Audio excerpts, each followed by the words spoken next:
જય શ્રી કૃષ્ણ મિત્રો, નિત્ય સત્સંગમાં આપ સૌનું સ્વાગત છે। આજે આપણે સાંભળીશું ગરુડ પુરાણ અધ્યાય 1। જો આ વિડીયો તમને પસંદ પડે તો લાઈક અને શેર કરી ચેનલને સબસ્ક્રાઇબ જરૂરથી કરજો। ગરુડ પુરાણ એક પવિત્ર વૈષ્ણવ ગ્રંથ છે, જેના અધિષ્ઠાતા દેવ ભગવાન વિષ્ણુ છે।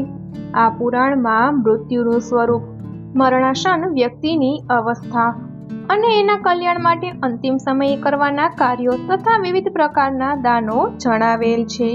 તો હવે આપણે સાંભળીએ ગરુડ પુરાણ અધ્યાય 1, પાપીઓનું એહિકા મુષ્કી દુઃખ નિરૂપણ વર્ણન।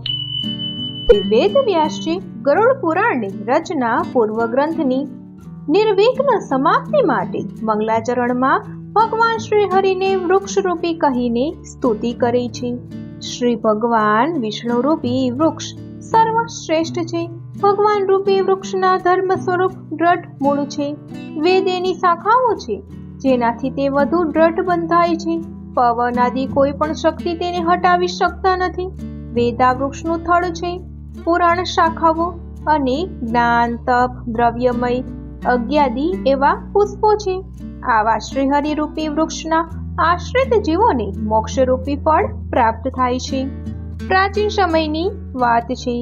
નૈમિષારણ્યમાં ક્ષેત્રમાં શૌનક વગેરે ઋષિઓએ અનેક મહર્ષિઓની સાથે 1000 વર્ષ સુધી ચાલવા વાળા યજ્ઞની શરૂઆત કરી હતી।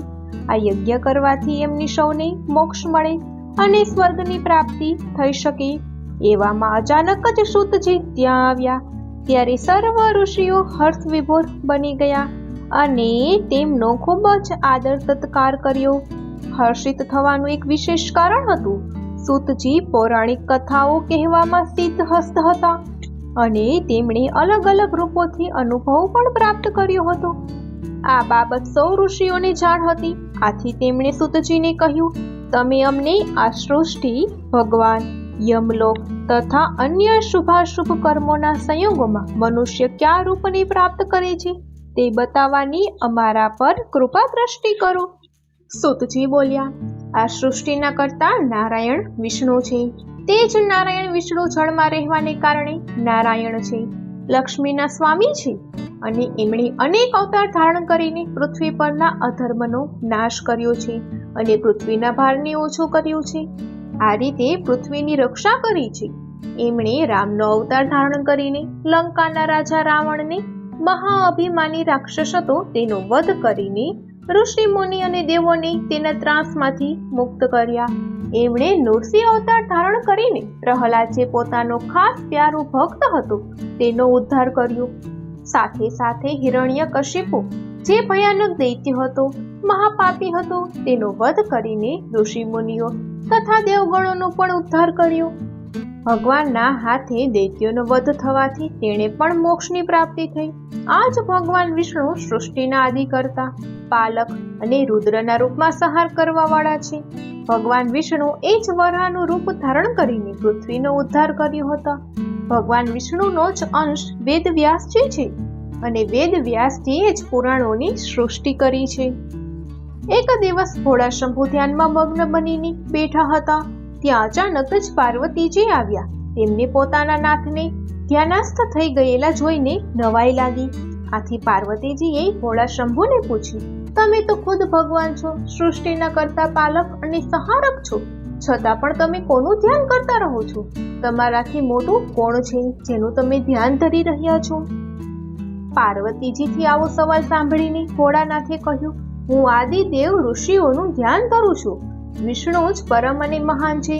તે મારા જ નહીં પણ સર્વે દેવોના સર્વોપરી છે। એમનું ધ્યાન ધરીને હું ખુદમાં તલ્લીન રહું છું। આ પ્રમાણે સોનકજીએ જ્યારે સૂતજીને પૂછ્યું તો એમણે જવાબ આપ્યો કે ભગવાન વિષ્ણુ જ સઘળા કર્મોનો આધાર છે। એ બતાવીને તેમણે કહ્યું કે શિવજીએ પાર્વતીને કહ્યું, હું પરમ બ્રહ્મનું ચિંતન કરું છું। આ પરમ બ્રહ્મ ભગવાન વિષ્ણુ જ છે। હું ભગવાન શ્રી હરિનું ચિંતન કરું છું। ભગવાન વિષ્ણુ જ અનેક રૂપમાં અવતાર લે છે। એમણે જ રામ, કૃષ્ણ, વરા, નૃસિંહ, વામન વગેરેના રૂપમાં અવતાર ધારણ કરીને ધર્મનું તથા પ્રજાનું યથાયોગ્ય પાલન પોષણ કર્યું છે, ધર્મની રક્ષા કરે છે. રામના રૂપમાં એમણે રાક્ષસોનો નાશ કરીને તેઓને ભયમુક્ત કર્યા છે. કૃષ્ણના રૂપમાં દુષ્ટ પ્રવૃત્તિવાળા લોકોનો વિનાશ કરીને ધર્મની સ્થાપના કરી છે. ભોળા શંભુએ આગળ જણાવતા કહ્યું, હે પાર્વતી, વરાહ રૂપમાં વિષ્ણુએ જ પૃથ્વીનો ઉદ્ધાર કર્યો છે અને નૃસિંહના રૂપમાં ભક્ત પ્રહલાદની રક્ષા કરીને હિરણ્યકશિપુનો પણ ઉદ્ધાર કર્યો છે. હું મારા નેત્રો બંધ કરીને સદાય મારા સર્વોપરી દેવ ભગવાન વિષ્ણુનું જ ધ્યાન ધરું છું.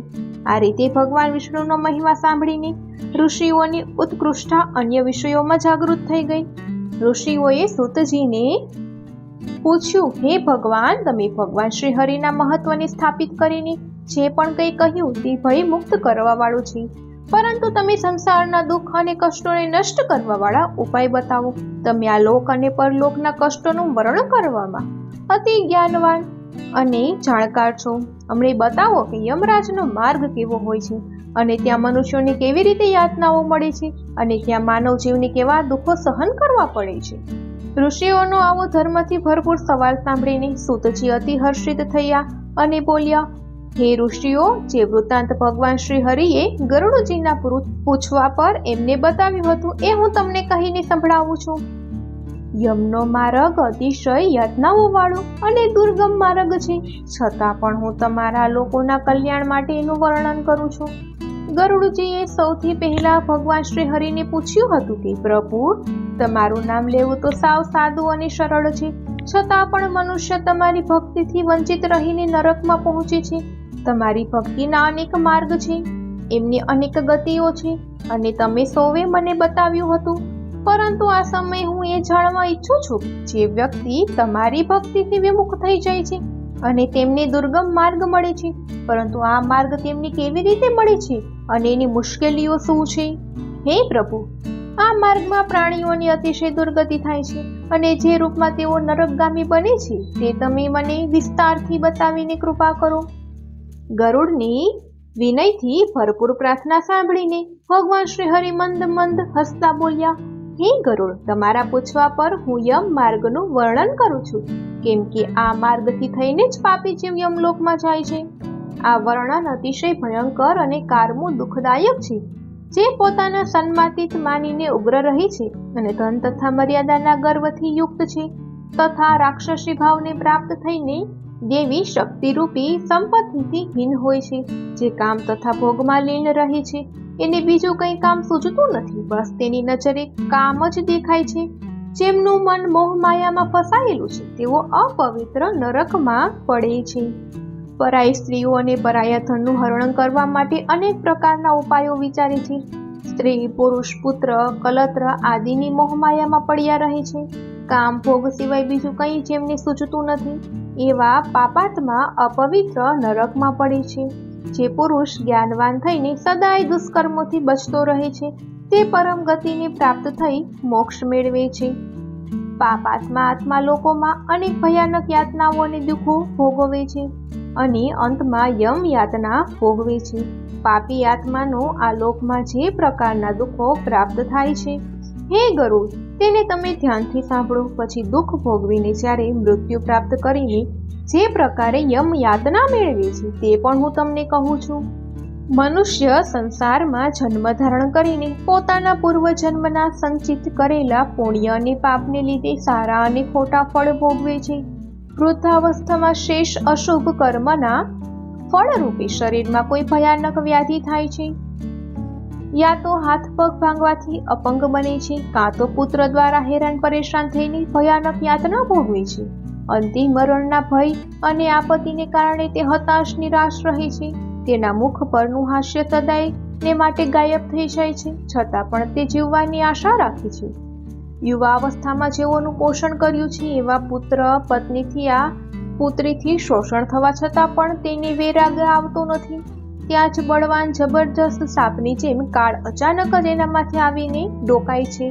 વૃદ્ધાવસ્થાને કારણે રૂપ વિનાનો કદરૂપો બનીને ઘરમાં જ મૃતકની જેમ રહે છે. પુત્રો દ્વારા અપમાનજનક રીતે અપાયેલું ભોજન એ કૂતરા સમાન ખાય છે. રોગ બીમારી અને મંદગીના કારણે એનો ખોરાક ઓછો થઈ જાય છે અને હરવા ફરવાની એની શક્તિ ઓછી થવાથી ચેષ્ટા વિનાનો બની જાય છે. વધારે કફથી શ્વાસ નળીઓ રૂંધાઈ જાય છે, શ્વાસ લેવા કે બહાર ધકેલવામાં અડચણ આવે છે, ઉધરસ અને શ્વાસના રોગોને કારણે કંઠમાંથી ખરર અવાજ નીકળે છે, શરીરમાં ચેતના હોવાને કારણે ખાટલામાં પડ્યો વિચારતો હોય છે, પરિવારજનોથી ઘેરાયેલો તે મોતની સમીપ પહોંચી ગયો હોય છે, કોઈ બોલાવે તોય તે બોલી શકતો નથી. આવી સ્થિતિ હોવા છતાં ઘર પરિવારના પાલન પોષણમાં એનો જીવ અટવાય છે. પરિવાર પ્રત્યેના મોહમાયામાં અટવાયેલો તે રડતો રડતો મરણ પામે છે. હે ગરુડ, મૃત્યુના સમયે દેવતાઓની સમાન પ્રાણીની પણ દિવ્ય દ્રષ્ટિ થઈ જાય છે. તે સંસારને પ્રભુમય જુએ છે અને કંઈ પણ બોલવાને અસમર્થ થઈ જાય છે. ઇન્દ્રિયોની વ્યાકુળતાથી ચૈતન્ય પ્રાણી પણ મૂળની સમાન થઈ જાય છે. આ કારણે નજીક આવેલા યમદૂતોના ભયથી પોતાના સ્થાનથી ચલાયમાન થઈ જાય છે. જ્યારે પ્રાણી વગેરે પાંચેય તત્વો પોતાના સ્થાનથી ચાલે છે, ત્યારે મરતા સમયે પાપીને એક ક્ષણ પણ કલ્પની સમાન વીતે છે. સો વિછેના કરડવાથી જે પીડા થાય છે, એવી જ યાતના વ્યથા શ્વાસોના નીકળતા સમયે થાય છે. યમદૂતોના ભયથી એ જીવના મોંમાંથી લાળ ઝાડ પડવા લાગે છે. આથી પાપીઓના પ્રાણવાયુ ગુદાના માર્ગમાંથી નીકળે છે. પ્રાણ નીકળતા સમયે પ્રાણીઓને યમદૂત મળે છે, જે ભયાનક ક્રોધથી લાલ નેત્રવાળા, ભયાનક ચહેરાવાળા, પાશ અને દંડ લઈને ઊભા હોય છે તથા નગ્ન શરીર અને દાંતની પીસતા હોય છે. ઉપર ઉઠેલા કેશવવાળી સમાન કાળા આડા તેડા મુખવાળા વિશાળ નખરૂપી શસ્ત્રવાળા યમદૂત ત્યાં આવીને ઉપસ્થિત રહે છે. એ દૂતોને જોઈને ભયથી તે પ્રાણી મળમૂત્રનો ત્યાગ કરવા લાગે છે. આ અવસ્થામાં હાય હાય કરતો જીવ શરીરથી નીકળીને અંગૂઠાની સમાન શરીરને ધારણ કરે છે અને મોહથી વશ થઈને પોતાના ઘરની પરિવારજનોને જુએ છે. તે સમયે યમદૂતો દ્વારા પકડાઈ જાય છે. એ અંગુષ્ઠ માત્ર શરીરને યાતનારૂપી શરીરથી ઢાંકીને ગળામાં દોરડે બાંધીને યમદૂત લઈ જાય છે, જેમ કોઈ અપરાધી પુરુષને રાજાના સૈનિકો પકડીને લઈ જાય છે અને ગુનો કબૂલ કરવા માટે યાતનાઓ આપે છે. એ જ રીતે યમદૂતો જીવને લઈ જઈ માર્ગમાં ધમકીઓ આપે છે અને નરકોના ભયાનક દુઃખોનું વર્ણન વારંવાર કરીને જીવને ભયભીત કરે છે. યમના દૂતો એને ભયાનક રીતે ડરાવી ધમકાવીને કહે છે, અરે ઓ દુષ્ટ આત્મા, તું ઝડપથી ચાલ. યમનો માર્ગ અનેક સંકટો ભર્યો અને ખૂબ જ લાંબો છે. તારે યમલોકમાં જવાનું છે, તેથી મોડું ન કર. ત્યાં જઈને તારે કુંભી પાક વગેરે નામના નરકો તારે ભોગવવાના છે. યમના દૂતોની આવી વાતો સાંભળીને જીવ અતિશય ડરી જાય છે. પોતાના પરિવારજનોનો વિલાપ સાંભળતો એ જીવ હાય હાય કરે છે. યમના દૂતો તેને માર્ગમાં શિક્ષા આપતા રહે છે. યમના દૂતોના ધમકાવાથી એનું હૈયું કંપી ઉઠે છે. ભયથી ધ્રુજતો તેને પોતે આચરેલા પાપ કર્મ યાદ આવે છે.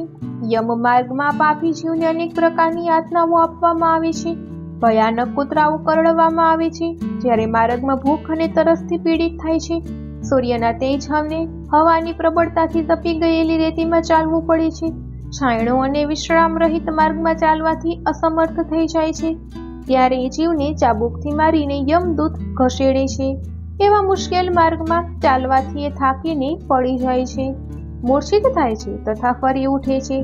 આ રીતે તે જીવ અંધકારમય યમલોકમાં પહોંચી જાય છે. તે જીવ 3 અથવા 2 મુહૂર્તમાં યમલોકમાં પહોંચી જાય છે. યમદૂત તેને ઘોર નરકની યાતનાઓ આપે છે અને એના કરેલા કર્મ મુજબ પાપોનું ફળ ભોગવવા મજબૂર કરે છે. યમલોકમાં પહોંચીને જીવ યમરાજના દર્શન તથા 1 મુહૂર્તમાં ઘોર નરકની યાતનાઓ જોઈને યમરાજની આજ્ઞાથી ફરી મનુષ્ય લોકમાં આવે છે. અહીંયા આવવા પર પુનઃ પોતાના પહેલાના શરીરમાં પ્રવેશ કરવાની ઈચ્છા કરે છે, પરંતુ યમદૂતો તેને પાશથી બાંધીને રાખે છે. આ કારણે તે ભૂખ તરસના અસહ્ય દુઃખને સહન કરીને અને વિકળ થઈને રડવા લાગે છે. ત્યારે મૃત્યુના સમયે પુત્રો દ્વારા આપવામાં આવેલા પિંડની તથા મરણના સમયે આપવામાં આવેલા દાનની જ જીવ ખાય છે. ત્યારે પણ એ પાપી જીવની તૃપ્તિ થતી નથી. એના પુત્રો દ્વારા આપવામાં આવેલા દાન, શ્રાદ્ધ અને જલાંજલિ પાપી રૂપના કારણે તૃપ્તિ થતી નથી. આનાથી પિંડદાન આપવા પર પણ તે અતિશય ભૂખથી વધારે આકુળ વ્યાકુળ થઈ જાય છે. જેનું પિંડદાન થતું નથી તે જીવ કલ્પભેદ પ્રેતયોનીમાં રહીને નિર્જન વનમાં દુઃખપૂર્વક ભટક્યા કરે છે. પિંડદાન વિના કે દાન આપ્યા વિના કર્મનો ક્ષય કરોડો કલ્પ સુધી પણ થતો નથી અને યમની યાતના ભોગવ્યા વિના મનુષ્યનો જન્મ પણ મળતો નથી અને જીવને પ્રેત યોનિમાં ભટકવું પડે છે. હે ગરુડ, એ પિંડના પ્રતિદિન 4 ભાગ થાય છે. એમાંથી 2 ભાગ પંચભૂતો માટે હોય છે, જેનાથી દેહની પુષ્ટિ થાય છે.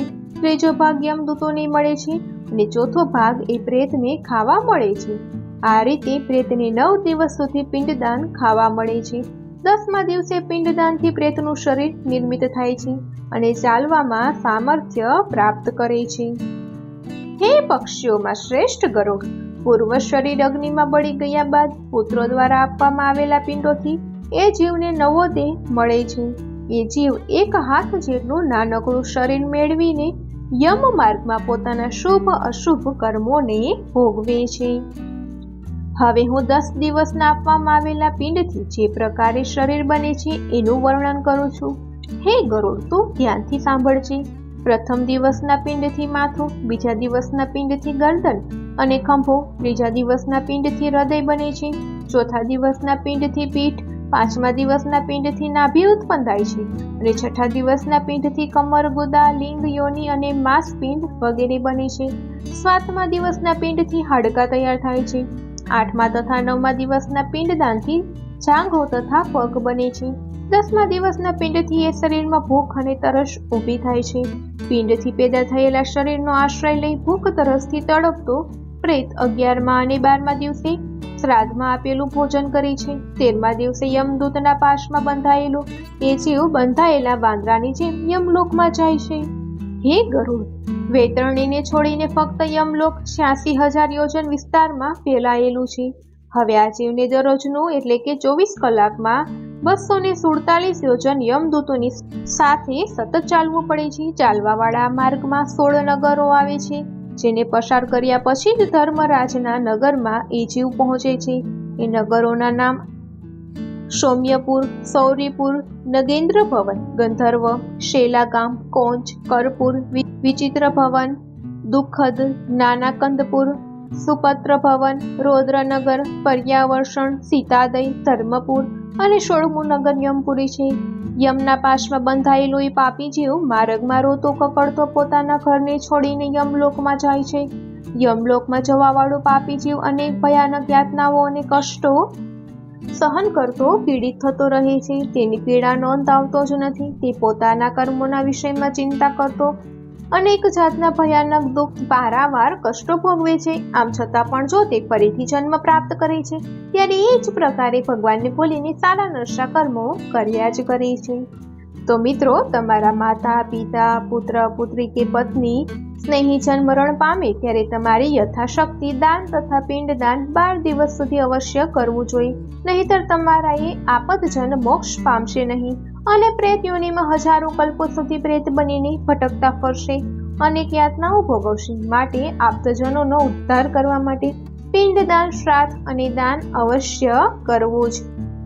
ઇતિ શ્રી ગરુડ પુરાણ પ્રથમ અધ્યાય સંપૂર્ણમ. ઓમ તત્સત. તો મિત્રો, આ હતો ગરુડ પુરાણનો અધ્યાય 1.